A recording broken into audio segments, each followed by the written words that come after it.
நம்பிக்கை அவனுக்கு எப்படிங்க வந்துச்சு? இவ்வளோ தைரியம் அவனுக்கு எப்படி வந்துச்சு தெரியுமா? அவனுக்குள்ள ஒரு தேடல் இருந்ததை நான் கண்டுபிடிச்சு. He had a search. அவனுக்குள்ள ஒரு வாஞ்சை நம்ம கடைசியா பார்த்தோம்ல, அந்த வாஞ்சை ஒரு தேடலை இருந்ததாக நான் கண்டேன். ஒருவேளை இயேசு கிறிஸ்து வந்ததுக்கு இன்னொரு காரணம் யோபு கேட்டதுனாலதான் வந்தாரோ என்னொன்று கூட நான் பார்த்தேன். அந்த ஆங்கிள் கூட யோசிச்சேன். யோபு கேட்டதுனாலதான் வந்தாரோ. யோபு தேடின ஒரு நபரை நான் இந்த புஸ்தகத்திலே கண்டுபிடிச்சு. யோபு ஒரு மனிதனை தேடிக்கொண்டிருந்தான், ஒரு மனிதனை தேடிக்கொண்டிருந்தான். வாசிக்கலாமா? அவன் முதல் காரியம் சொன்ன, how do you respond to your troubles? என்னுடைய பிரச்சனையை நீ எப்படி எதிர்கொள்ளுகிறாய் என்று சொன்ன. இரண்டாவது குறிப்பு சொன்ன, உன்னுடைய உபத்திரவத்திலே ஒரு நம்பிக்கை, trust in your trouble. மூன்றாவது காரியம், இந்த நம்பிக்கை எப்படி அவனுக்கு வந்துச்சுன்னு சொன்னா, மூன்றாவது காரியம், யோபு ஒரு நபரை தேடினான். அந்த நபர் யாருன்னு சொல்லட்டா? வாசிக்கலாமா? 9வது அதிகாரம் 19வது வசனம் சொல்லுகிறது, என் பட்சத்தில் சாட்சி சொல்லுகிறவன் யார்? 9:19. பலத்தை பார்த்தால் அவரே பலத்தவர், நியாயத்தை பார்த்தால் என் பட்சத்தில் சாட்சி சொல்லுகிறவன் யார்?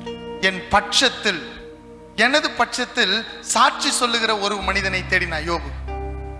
நம்பர் 1, ஒரு மனிதனை தேடினான். அந்த மனிதன் சாட்சி சொல்லுவதற்காக, என்னை குறித்து தேவனிடத்திலே சாட்சி சொல்வதற்காக ஒரு நபரை தேடினான்.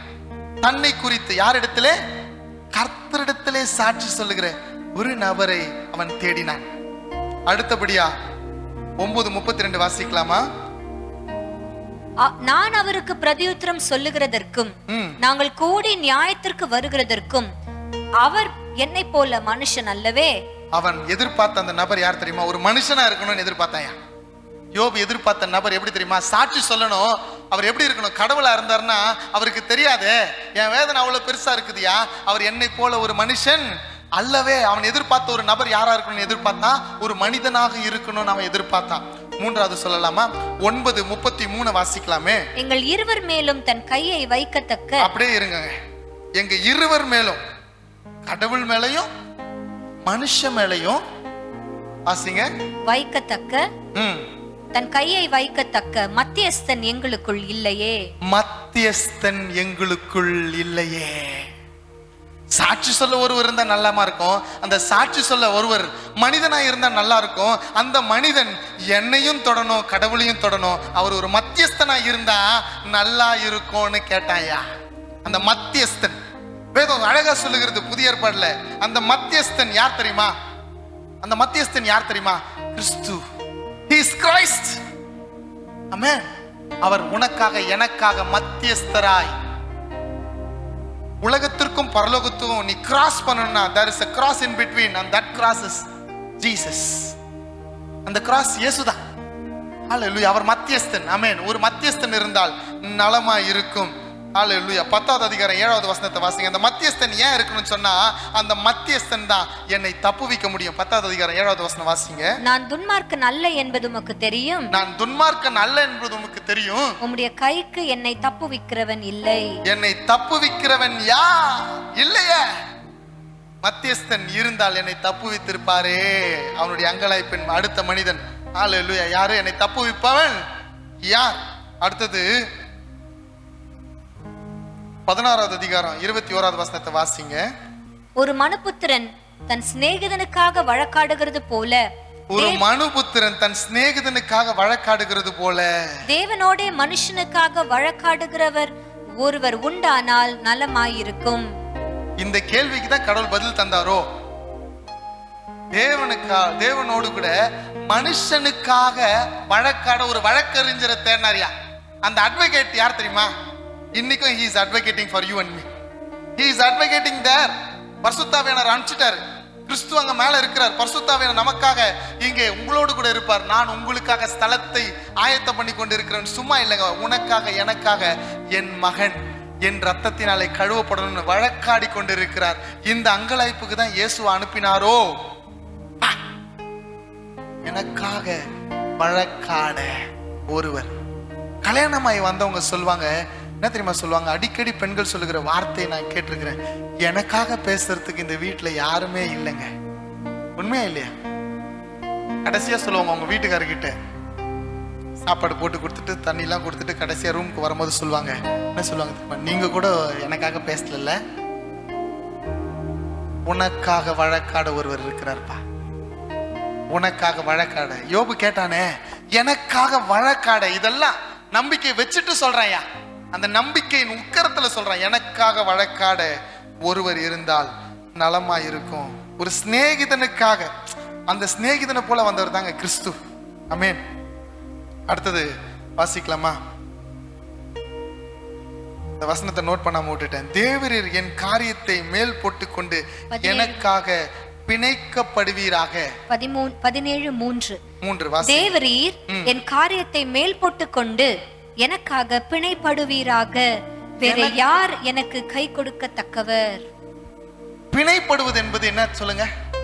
உனக்கு பதிலாக அவனை பிடிச்சி அதுல கட்டணும். பிணைப்படுவது. அப்போ சிலுவையிலே ஒருத்தர் பிணைக்கப்பட்டது யாருக்காக? வேற யாருங்க எனக்காக கை கொடுக்கத்தக்கவர்? அவர் தாங்க. அவன் தேடினான் அந்த ஒரு நபர் இயேசுதாயா. பர்ஃபெக்டா மேட்ச் ஆகுது பாருங்களேன். எனக்காக பிணைக்கப்பட ஒருவர், ஹல்லேலூயா, எனக்காக பிணைக்கப்படுவீராக. வேறு யார் எனக்காக பிணைக்கப்படத்தக்கவர்? அந்த பிணைக்கப்படத்தக்கவர், அந்த தகுதியான ஒரு மனுஷனுடைய எல்லா இக்கட்டுக்கும் எல்லா போராட்டத்துக்கும் ஒருத்தர் பிணைக்கப்படணும்னா அதுக்கு தகுதியானவர் கிறிஸ்து மாத்திரமே. அதற்கு தகுதியானவர் இயேசு மாத்திரமே. இந்த தேடின ஒரு நபருடைய குவாலிட்டிஸை பாருங்களேன். கடைசியா இன்னொன்னு சொல்ற, வாசிங்க 31, 32 வாசிங்களேன். எல்லாத்துக்கும் மேல பரதேசி வீதியிலே 31, 32. என் வழக்கை ஒருவர் கேட்கிறவர் இருந்தால் நலமா இருக்கும் அப்படின்னு சொல்லி சொல்றான். அந்த வசனம் வேற ஏதோ இடத்துல இருக்குது. என் வழக்கை ஒருவர் கேட்கிறவராக இருந்தால் நலமா இருக்கும். மத்தியஸ்தனா இருக்கிறது இல்ல, நான் எல்லா பிரச்சனையும் சொல்லும் போது எனக்காக வழக்காடுகிறவர் இருக்கிறார். அந்த வழக்காடுகிறவர், அந்த வழக்காடுவதற்கு முன்னதாக என் வழக்கை ஒருவர் கேட்கிறவராக இருந்தால் நலமாயிருக்கும். அந்த ஒருவர் இயேசு கிறிஸ்து உனக்காகவே இருக்கிறார். ஆமென் சொல்லுங்களேன். என் இயேசு வழக்கை கேட்கிறவர். எல்லாரும் சொல்லுங்க, என் இயேசு வழக்கை கேட்கிறவர். இயேசு எனக்காக பிணைக்கப்பட்டவர். எல்லாரும் சொல்லுங்க, இயேசு எனக்காக பிணைக்கப்பட்டவர்.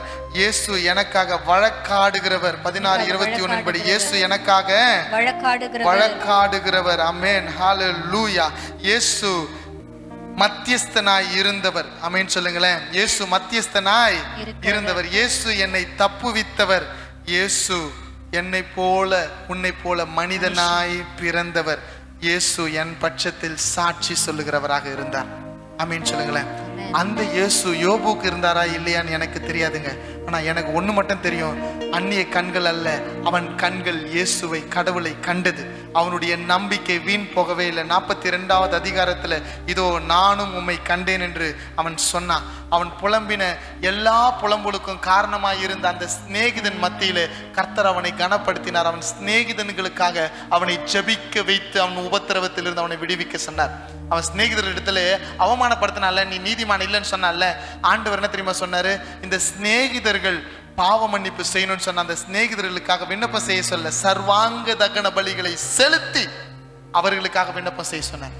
சர்வாங்க தகன பலிகள்னா என்ன தெரியுமா? பாவ நிவர்த்தி செய்கிற பலி அது. ஆமென் சொல்லுங்களேன். தன்னுடைய சிநேகிதர்களுக்காக பாவ நிவர்த்தி செய்கிற பலியை நீ செலுத்த வேண்டும் என்று 42வது அதிகாரத்திலே கர்த்தர் யோபுவோடு கூட பேசின வார்த்தை. இன்னைக்கு இயேசு உனக்காக இருக்கிறார் என்று சொன்னால், போராட்டத்திலிருந்து விடுதலை பெற வேண்டும் என்று சொன்னால், சர்வாங்க பகிரன பலிகளை நீ தேசத்துக்காக செலுத்த வேண்டும். ஆமென் சொல்லுங்களேன். நீ ரட்சிப்புக்குள்ள திரும்ப வேண்டும், நீ இயேசுக்குள்ள திரும்ப வேண்டும். நீ திரும்பி தேசத்துக்காக நீ முட்டி போட்டு சர்வாங்க தகன பலிகளை தன் சிநேகிதனுக்காக யோபு செய்தான்னா, தன்னை நிந்தித்தவனுக்காக யோபு செய்தான். இன்னைக்கு கிறிஸ்தவரை யார் நிந்திக்கிறான்? நீ நீதிமான் இல்லைன்னு யார் சொல்றான்? அவனுக்காக சர்வாங்க தகன பலிகளை யார் செலுத்தணும்? நீ உண்மையற்றவன் யார் நம்மை பழி சாற்றி கொண்டிருக்கிறான், யார் நம்மை ஒடுக்க நினைக்கிறார்களோ அவர்களுக்காக சர்வாங்க தகன பலிகளை செலுத்த வேண்டிய கட்டாயத்தில் நீ இருக்கும் பொழுது the blessing is going to be twofold. இந்த ஆசீர்வாதம் டபுள் ஃபோல்ட் எல்லாருக்கும் சந்தோஷமா இருக்குது. ஆமென். சூப்பரான விஷயம் சொல்லட்டா, யோபுக்கு 2வது பிறந்த 3 மகள்களுடைய பேர் தான் எழுதப்பட்டிருக்குது, சகோதரர்களுடைய பேர் எழுதப்படலை. 10 பிள்ளைகள் திரும்பி பிறந்தாங்க, 3வது பிறந்த 3 மகள்கள் பேரை குறிப்பிடுத்து வச்சிருக்காங்க. Beautiful girls. ஆமென். அழகான பெண்கள். ஆமா, அவ்வளவு கணத்தை கர்த்தர் கொடுத்திருக்கிறாருங்க. இன்னைக்கு ஒரு ரெட்டிப்பான கணத்தை பெற நம்ம ஆசை உள்ளவர்களாக இருக்கிறோம். இந்த போராட்டத்தின் உபத்திரவத்தின் உக்கிரத்தில் இருந்து கொண்டிருக்கிறோம். The problem is not permanent. The trouble is temporary. Still we have hope. அந்த ஹோப்பை கொடுக்கிறதுக்காக தான் கர்த்தர் மீது நம்பிக்கை வைக்க போகிறோம். நம்முடைய ரிஃப்ளெக்ஸ், நம்முடைய ரெஸ்பான்ஸ், இந்த போராட்டம், இந்த கஷ்டம் எல்லாத்தின் மத்தியிலும் ஒன்னு நான் சூஸ் பண்ண போறேன். I choose to worship God. நான் கர்த்தரை ஆராதனை செய்ய போகிறேன். அவன் சரைத்தான், கிழித்தான், விழுந்தான். சாத்தான் நினைச்சான் விழுந்தது அவ்வளவுதான் நினைச்சான். ஆனா அவன் கர்த்தரை ஆராதனை செய்தான். இன்னைக்கு உன் வாழ்க்கை கர்த்தரை ஆராதனை செய்து அவர் மீது எந்த சூழ்நிலையிலையும் நம்பிக்கை வைத்து, அவ்வளோ ட்ரபிள்ஸ்ங்க என்னுடைய லைஃப்ல. என்னால 100 சாட்சி சொல்ல முடியும், டைம் இல்லை, நான் முடிக்க போகிறேன். அவ்வளவு கடன் பிரச்சனைகள், அவ்வளவு அவமானங்கள், அவ்வளவு மனசோர்வுகள், ஊழியத்திலே பல தொந்தரவுகள், எல்லாத்தின் மத்தியிலையும் நான் ஒண்ணு மட்டும் சொல்ல கற்றுக்கொண்டேங்க. நம்புற ஆண்டவரே, நான் நம்புற ஆண்டவரே, நான் நம்புற ஆண்டவரே என்ற அந்த ஒரு வார்த்தையை எப்பெல்லாம் எனக்கு பிரச்சனை வருதோ 1000 முறை சொல்ல பழகி கொண்டேன். அந்த நம்பிக்கை வார்த்தையின் மாத்திரமல்ல, வாழ்க்கையிலும் வெளிப்படும் பொழுது அந்த நம்பிக்கையை உண்மையாக கர்த்தர் மாற்றினார். யோபு தேடின அந்த ஒரு நபர் இயேசு கிறிஸ்து. யோபுக்கு இருந்தாரா இல்லையான்னு தெரியாது, உனக்காகவும் எனக்காகவும் அவர் இப்பொழுது இருக்கிறார். ஆமென் சொல்லுங்களேன்.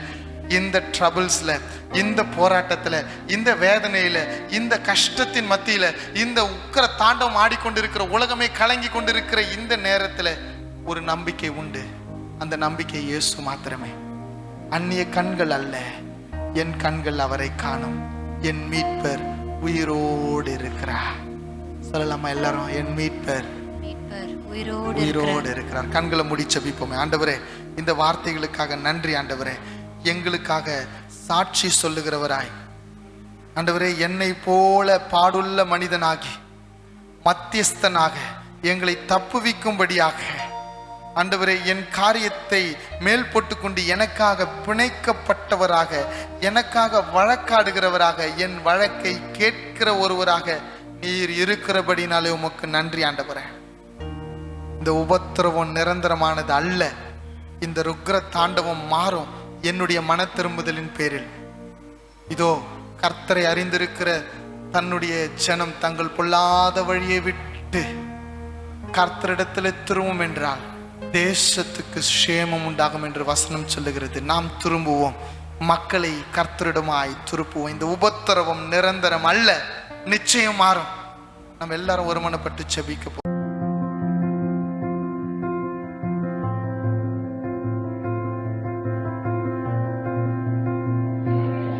ஹாய், என்னோட பேர் அனு. நான் இங்கே 1 இயரா ஆரி டீச் பண்ணிட்டு இருக்கேன். இது வரைக்கும் இங்கே 3 பேட்ச் முடிச்சிருக்காங்க. ஒரு பேட்ச்ல 80 மெம்பர்ஸ் வருவாங்க. மொத்தம் இது வரைக்கும் ஒரு 250 மெம்பர்ஸ் இங்கேருந்து முடிச்சு போயிருக்காங்க, ஆரி முடிச்சு போயிருக்காங்க. அத்தனை பேருக்கு சொல்லி கொடுக்கறதுக்கு எனக்கு ஒரு வாய்ப்பு இங்கே இருக்கிறதுக்கு அதுக்கு ரொம்ப தேங்க்ஸ் பண்ணிக்கிறேன் நான், அண்ணாவையும் அக்காவையும். அது மட்டும் இல்ல, இங்க வரவங்க எவ்வளவு பிளஸ்டா போறாங்கிறதும் நாங்க பாக்குறோம். அவங்களோட கான்பிடன்ஸ் லெவல் எவ்வளவு இங்க ஹையா இருக்கு அப்படிங்கறதையும் நாங்க பாக்குறோம். நம்ம ஒண்ணும் இல்ல அப்படின்னு வீட்டுல இருக்கிறவங்க இங்க வந்ததுக்கு அப்புறம் அவங்களோட ஸ்ட்ரென்த் என்ன, அவங்களுக்கு என்ன வரும் அப்படிங்கறத நாங்க இங்க இருந்து வெளியெடுத்து கொடுத்துறத ரொம்ப சந்தோஷமா ஃபீல் பண்றோம்.